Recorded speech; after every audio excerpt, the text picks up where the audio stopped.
Hi, the students of RBT. Here we come with another topic on the list, token economy. Token economy is one of the most frequently used reinforcement systems in applied behavior analysis and also one of the most misunderstood topic, frequently implemented but incorrectly. Today, we are going to go over the right way to do it, steps you need, and how to make it the most effective. Proven effective in practically every setting in context: classrooms, clinics, home, residential facilities. The list goes on and on. They are used because they have been proven effective when done correctly. There are basic steps we need to follow. Identify the target behavior is the first one. What are we looking at? What is that behavior which we are going to target and correct? Second, select tokens. What are we going to use as tokens? Third, develop a menu of backup reinforcers.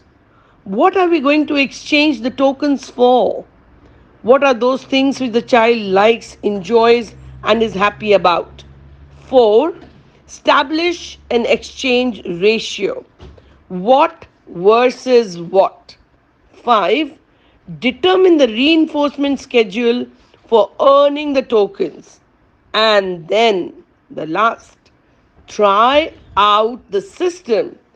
These are our basic steps. So let's go through each one by one. First, target behavior. As always, when choosing skills acquisition plan or behavior reduction plans, when designing them, we want to choose our target behavior. Target behavior is very important to be clear. We build our programs around the target behavior and skills, not the other way around. So, first things first, identify what is the target behavior. Build a token economy around the target behavior. As always, behavior should be operationally defined, they should be observable, measurable, and should be specific.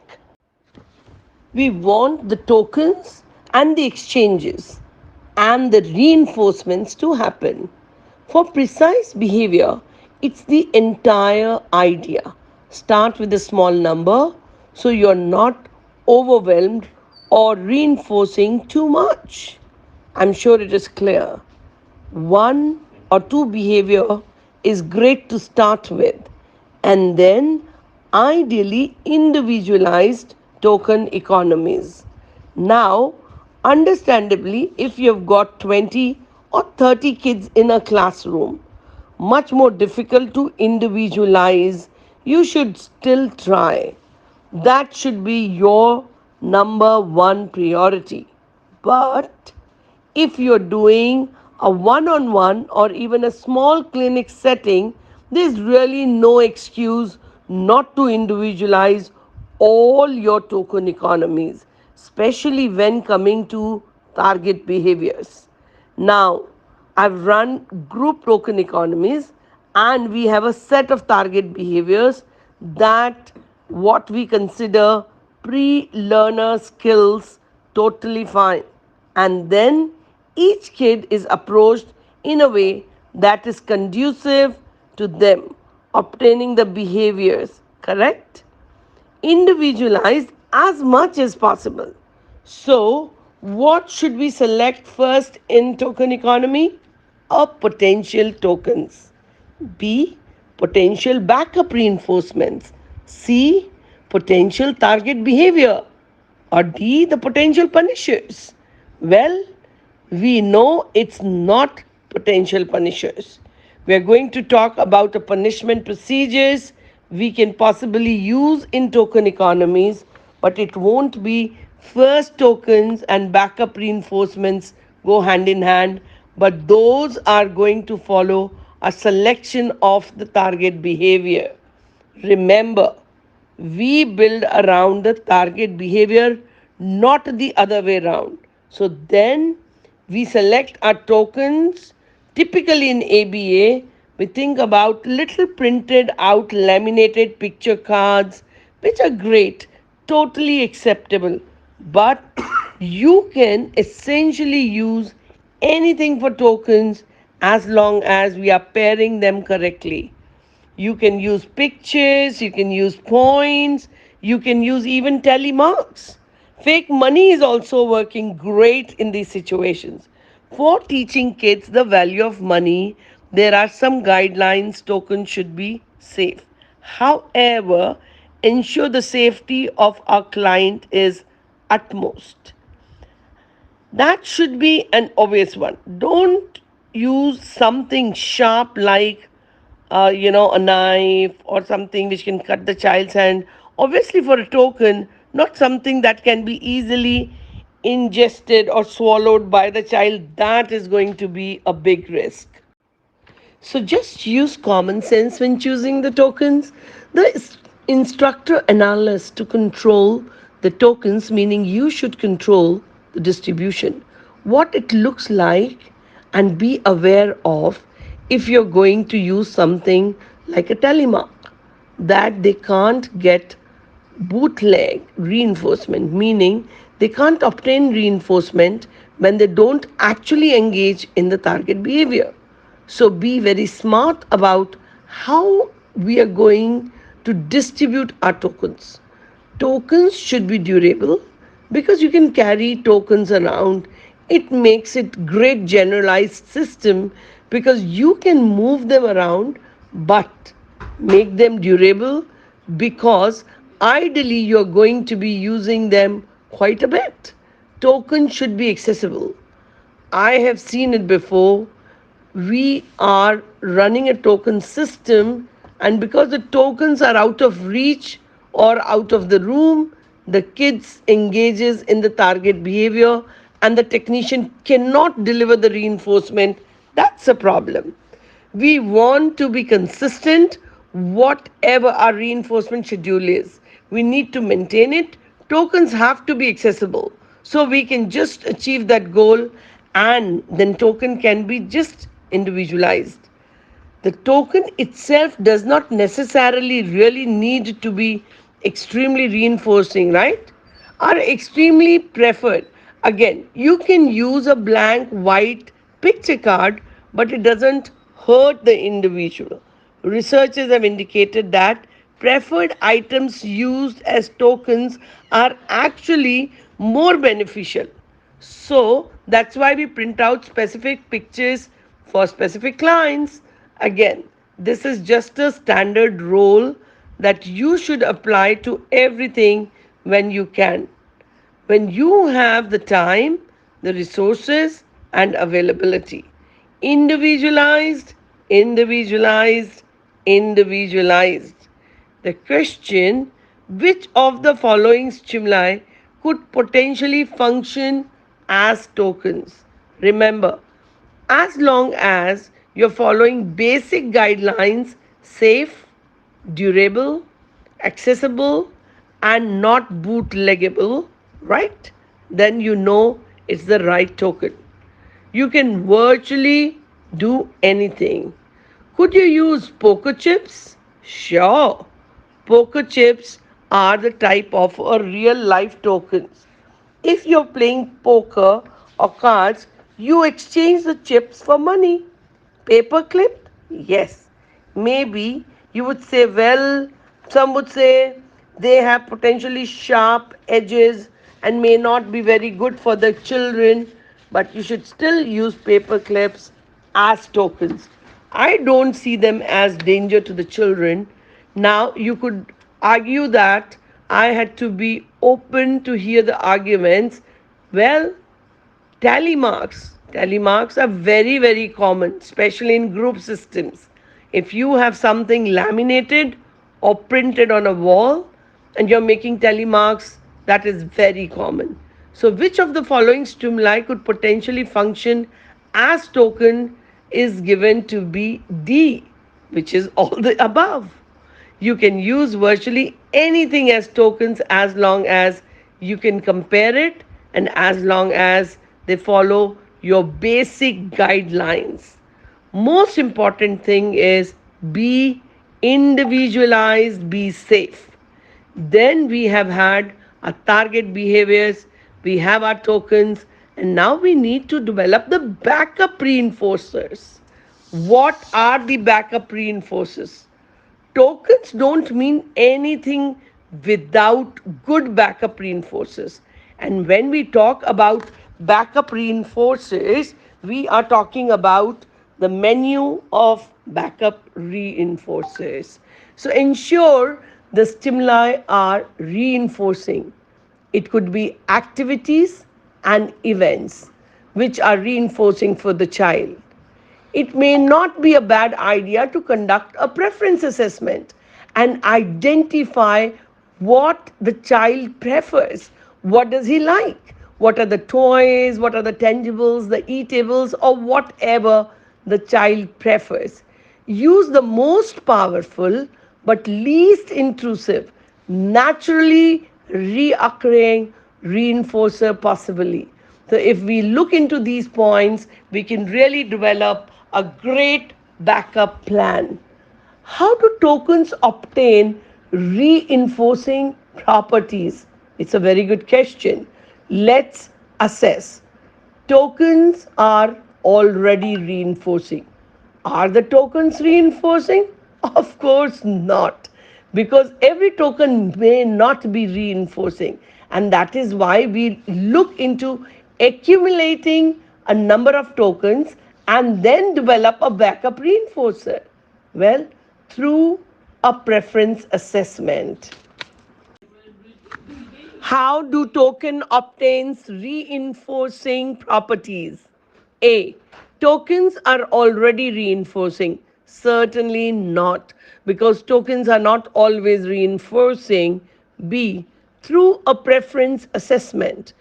With the preference assessment, we do understand the preferences of the client, but it does not add on the reinforcing properties to the token. So, preference assessment is in the process of identifying and deciding the backup reinforcers. But because of this, it does not give reinforcing properties to the tokens. C. Through pairing, yes. We pair our tokens to the reinforcers. And when this pairing occurs again and again and again and again, it starts getting the reinforcing qualities. Tokens are not reinforcing. Yes, so the answer of how do tokens obtain reinforcing properties is through pairing.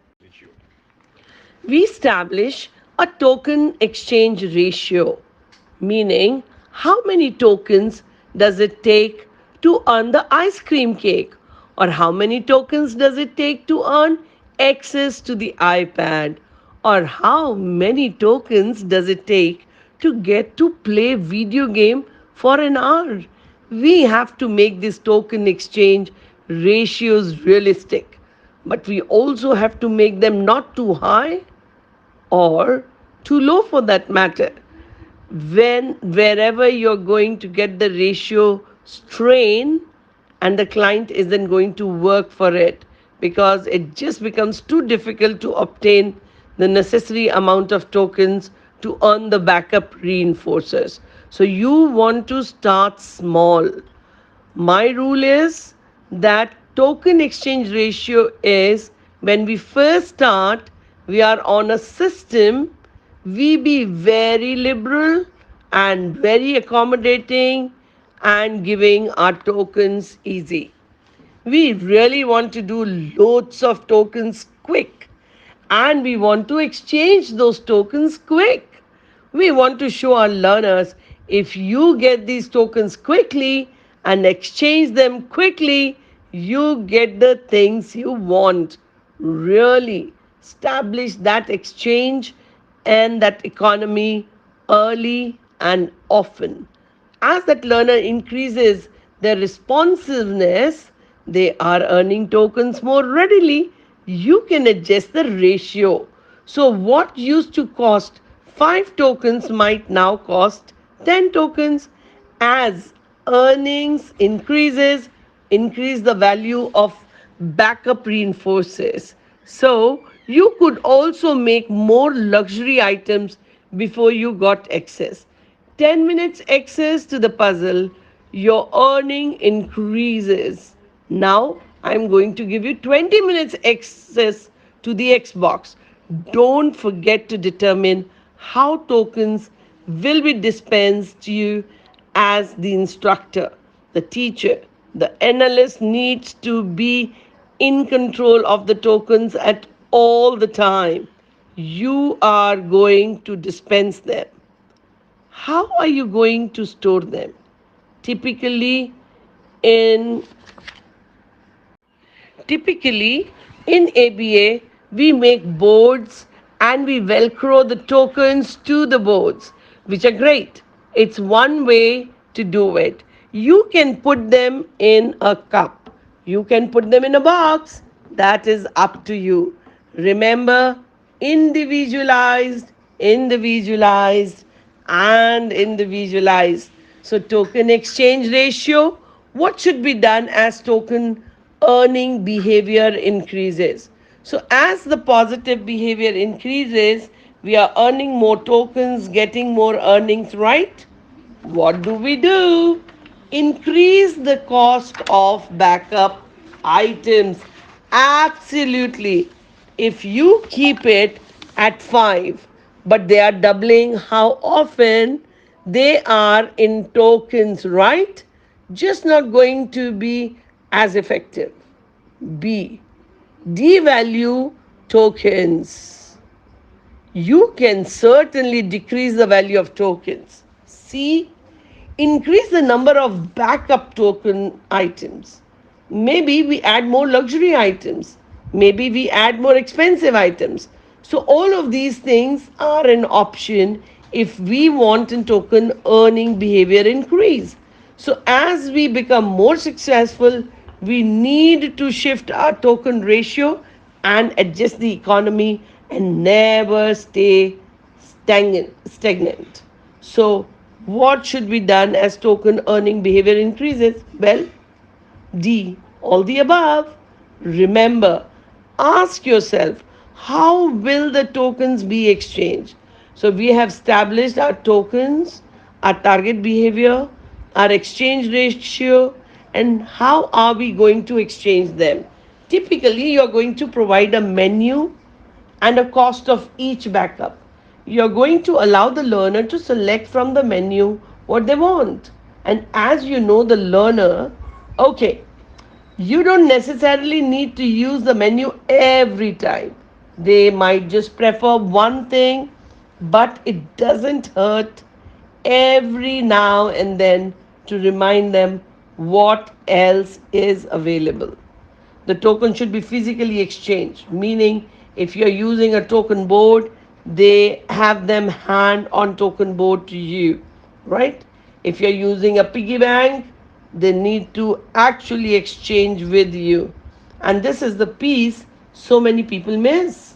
A client will get 5 tokens they need, or whatever, they will just give them the item. The exchange is very important. Make sure that you're doing this exchange. You may need to start with one more frequent exchanges, because we need to establish our tokens, which is what we talked about. Maybe every 2 tokens we start with and then gradually move on to 4 to 6 to 8, etc. All very common sense. This doesn't have to be rocket science, because it's really not. But remember, you want to implement these correctly, because I'll often hear why I try token economies and they don't work. And I say, well, explain to me how much or how did you set it up? 99% of the time, the setting up is incorrect. You need to follow these guidelines, which aren't difficult, but they are very effective. There's so much research on the effectiveness of the token economies. So, what should be done if the requirement for the reinforcement are not met?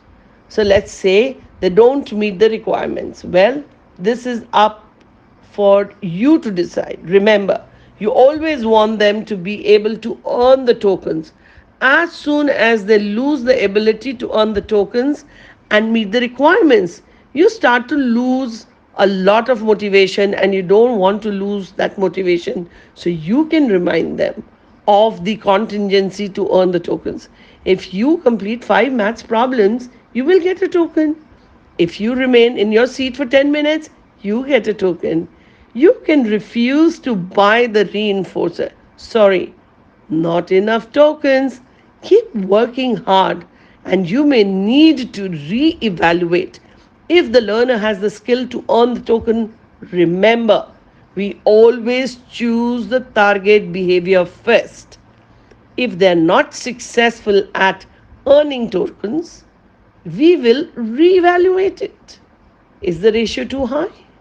Is it too difficult to obtain the kind of the tokens we need? Do they even have the skill in the first place to get those number of tokens?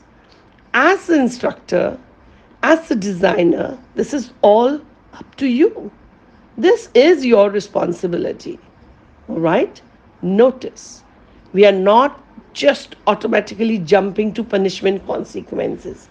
We are trying to figure out other ways to continue them working to earn these tokens, because that's really the entire idea. Earn your tokens, exchange them for your backup reinforcers, start to fade the token economy. So now response cost, response cost is the punishment procedure associated with the token economy. So, response cost is extremely effective. Do you have to have a response cost procedure? You do not. It's up to you, up to the severity, up to you if you think it's going to be effective. So, what do we do in response cost? You're basically removing a token contingent on the behavior. A lot of people will give a learner, they will start them with a bonus token, and that will be the response cost token. Some will simply just remove the token already earned, which I try to avoid. But again, it's up to you. It is a type of a punishment procedure. So be aware of the ethical violation and the guidelines of punishment. Sometimes more effective for behavior change procedure, meaning if you're trying to teach a skill, punishment isn't necessarily the best way to go about it. But if you're trying to change your behavior, punishment can be effective at reducing the behavior. But remember our ethical guidelines. If we are going to use punishment and reduce something, we need to also be using reinforcement, teaching something else. So that doesn't change with response cost just because it's a different type of intervention. So, what type of procedure is a response cost intervention? A positive. What type of procedure is a response cost intervention? A. Positive punishment. B. Negative punishment. C. Positive reinforcement. D. Negative reinforcement. Now, when we are trying to understand this, always remember in this process of response cost, what are we doing? Are we adding something or are we removing something? Certainly, we know that we are taking away. So, taking away is always negative. Whenever we remove something, it is negative. So, either it is a negative punishment or it is a negative reinforcement.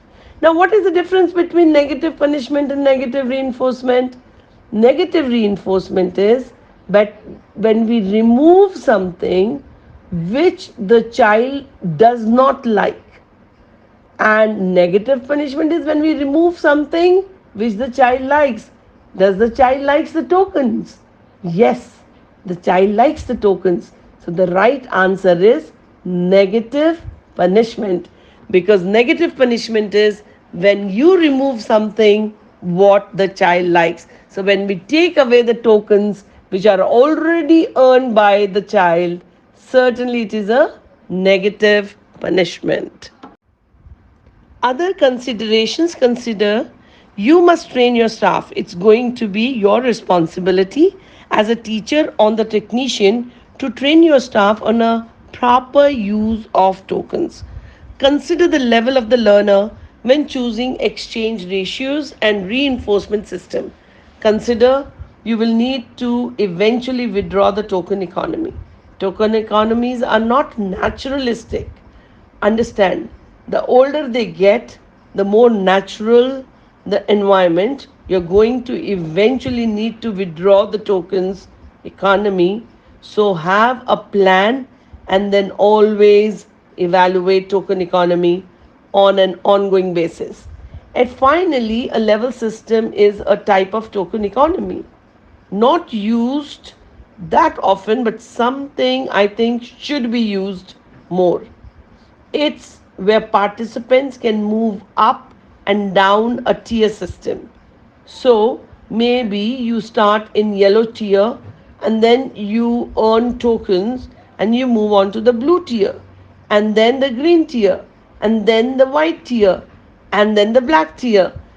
And as you move up, you get more privileges, access to luxury items.